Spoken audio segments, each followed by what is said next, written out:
Welcome to my vlog, mga sisi. Kain tayo ng Korean noodles, manghang. Ako ilang beses ko na to, na-try. Pero maanghang pa rin siya. Pero gusto ko siya, masarap. Masarap.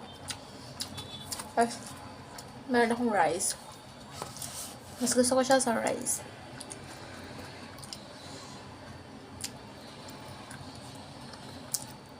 May puset pala to. Kasi, yung puset dito, binigay ito ng amo ko kanina. Tapos, hinalo ko na lang sa noodles para may lasa. Harap. Kain tayo. Parang madilim. Kain. Madilim pa rin eh. Pasensya na kayo sa ilong ko, char. Gusto ko magparuto kayo ng ilong kasi yung ilong ko laki, char. Kasi walang budget si Lola, mga sisi.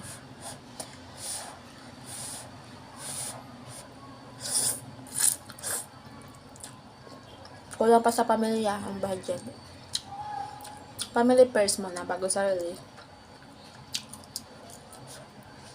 Kain pa tayo.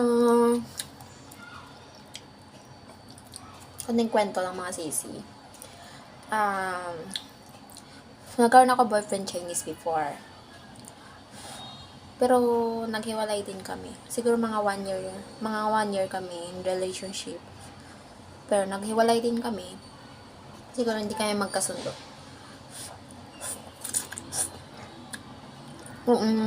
Parang araw-araw lang kami nag-aaway. Pero after 1 month na naghiwalay kami, may pinost siyang babae sa account niya, Facebook niya. Siyempre, kinongrats ko siya. Okay lang naman sa akin. Kamupuna din naman ako. Before kasi hindi niya ako pinapost, hindi niya magawang post sa Facebook niya. Siguro, pangit ba ako, char? Pangit talaga ako, char. Wala kasi akong work, char. Nag-work ako as a cashier sa SM before.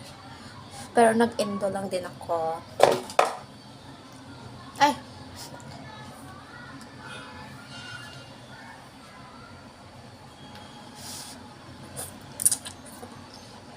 Masarap talaga siya. Bet ko yung lang ganito. Tapos may rice siya. Good luck na lang sa magiging girlfriend niya. Kasi nagsasama kami, puro away na lang kami. Kasi gusto niya, hati kami sa bayad ng kasi tapos, wala pa akong work nun, tapos nagpapadala pa ako sa pamilya ko sa probinsya. Maghanap talaga ako ng paraan para magka-work, para makatulong sa kanya. Ako na nag-grocery sa bahay. Ako na nagbabayad ng ilaw namin, tubig, wifi, yun. Minsan pagkain, nag-grocery ako. Ilan lang naman yung sahod sa SM. Hindi sakto. Nag-aaway kami dalawa kasi gusto niya hati pa ako dun sa upa ng bahay niya. Wala lang ako natira. Tapos nag-tutor ako doon nag-end ako sa SM, nag-tutor ng Chinese. Marunong ako mag-Chinese pero konti lang. Nag-tutor ako ng mga bata. So 3 days ko naka 3,000 ako. Nagrereklamo siya kasi hindi ako tumulong magbayad ng wifi noon. Wifi lang hindi ko binayaran pero nakabayad ako ng mga ilaw, kuryente namin. Nagalit siya sa akin. Tapos yung 3,000 Gcash ko sa kanya, sinend ko na sa kanya para wala kaming away.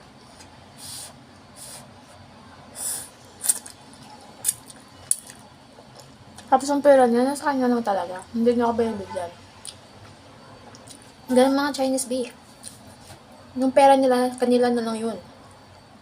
Yung pera natin.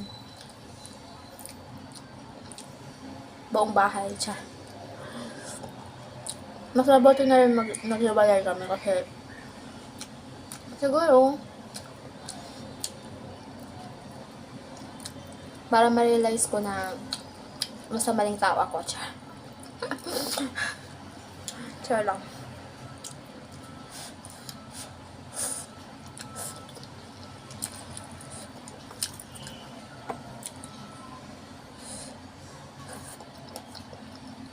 Sensitive pa nun.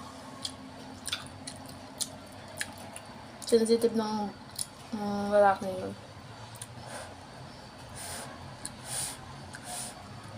Pinaglalaba ko pa siya, pinaglulutuan. Naglilinis pa ako ng bahay. Yan yun, nag-ano lang, laptop lang yun, cellphone. Hindi talaga tumutulong kahit magsampay, hindi ka tutulungan nun. Bahala ka sa buhay mo dyan. Ganyan siya. Kaya advice ko dyan sa mga magbo-boyfriend ng Chinese. Naku, piliin nyo naman yung ano. Baka matulad kayo sa akin.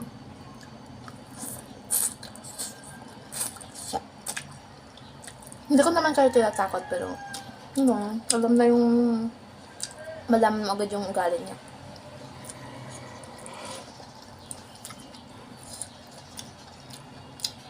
Pero okay naman niya kung ano.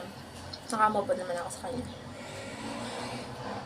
Pero may naniligaw sa kanya yung Japanese. Kaso, ayaw ko muna pumasok sa isang relasyon. Gusto niya makipag-meet pero ayaw ko muna.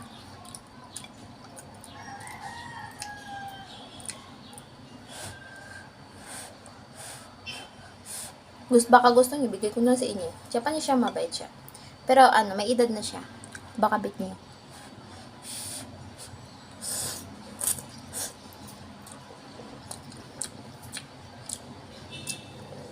Harap na. Nilagyan ko pala siya ng itlog.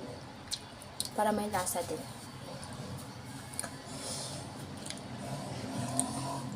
Marunong talaga mag-chopstick mga sisi. Kasi nga, dati, nung sa trabaho ako, kasi yung amo ko Chinese, Filipino-Chinese. Maraming chopstick, kaya ginagaya-gaya ko sila. Meron namang chopstick.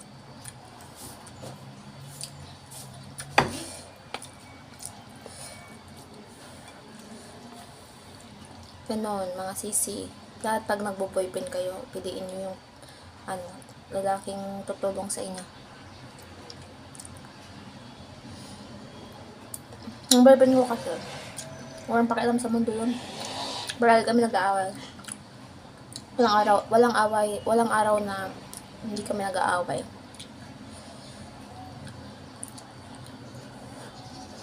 Nakaka-high blood yun eh.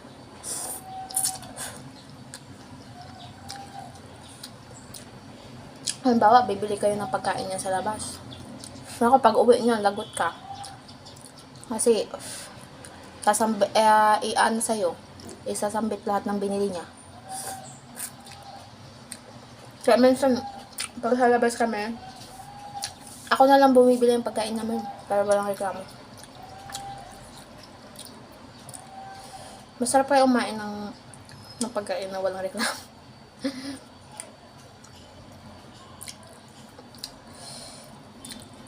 Sana masaya siya. Good luck na lang sa magiging girlfriend niya ulit.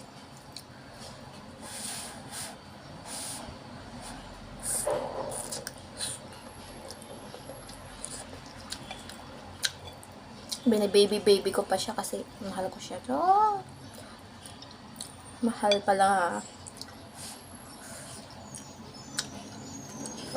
Dati kasi may work ako. Pinipilit ako mag-resign. Ako naman si Tanga. Nag-resign agad ako. Ayun. Nagsama ako kanya. Buti nga hindi ako nabuntis. Kasi balik talaga namin magkaanak kami. Siguro nga, alam na nung Lord kung anong mangyayari sa akin pag nabuntis ako. So, thank you. Thank you na lang sa Panginoon kasi hindi niya ako napigyan ng anak sa kanya.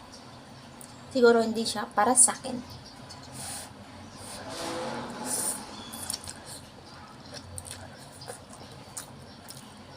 Kaya kayo mga siksi, pag naghahanap kayo ng boyfriend or partner, piliin nyo ng piliin nyo.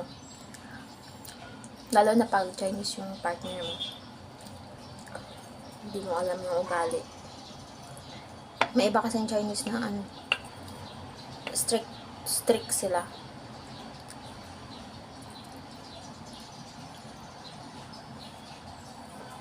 Yung sa akin kasi kahit may pera yun sis, hindi talaga bibigay. Pumunta kami sa bangko nun kasi magta-transfer kami ng pera sa bank account niya. Nung doon kami sa loob, nakita ko yung pera niya, bandol-bandol. Hindi talaga niya ako binibigyan, kuripot yun,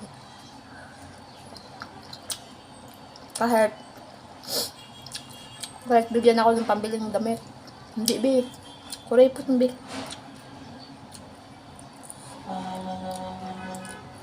ako pa nga nagbibigay sa kanya ng pambili ng damit. Ako pa nagbibili ng damit sa kanya. Joseph bata, mas matanda siya sa akin, pero 11 years yung tanda niya sa akin. Kasi bata lang siya. Good luck sa mga kita niyang girlfriend.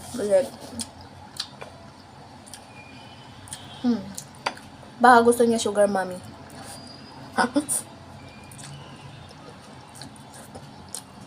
Lahat ng gagastusin kailangan na sa babae. Kaya siguro hindi siya makahanap-hanap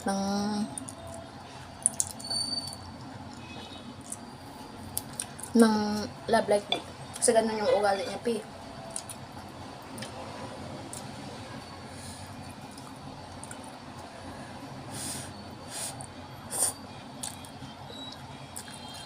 Kaya kayo, maghanap kayo ng boyfriend, piliin nyo na maayos. Hindi yung paano kayo, palukso-lukso ba, yung konting salita, dala agad.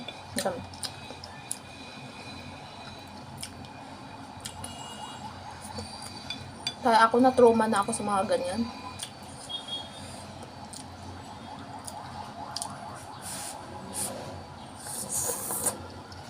Harap siya,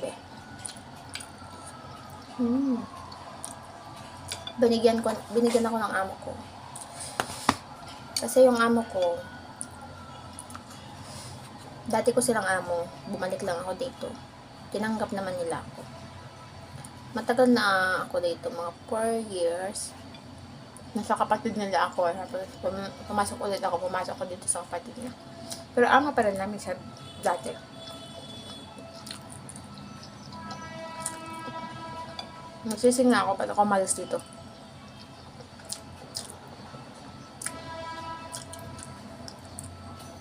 Harap, Ako lang mag-isa dito, Yung amo ko na sa office. Lesson learned talaga sa akin. Kaya nga, minsan may nagchat-chat sa akin ng mga Chinese. Wala na akong tubala,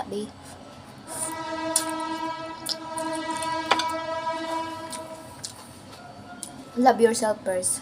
Ay ka nga ni RM Char. Bye-bye, Dito na lang, Nagpapawisan ako. Kung gusto niyo yung vlog ko, thank you. Bye-bye.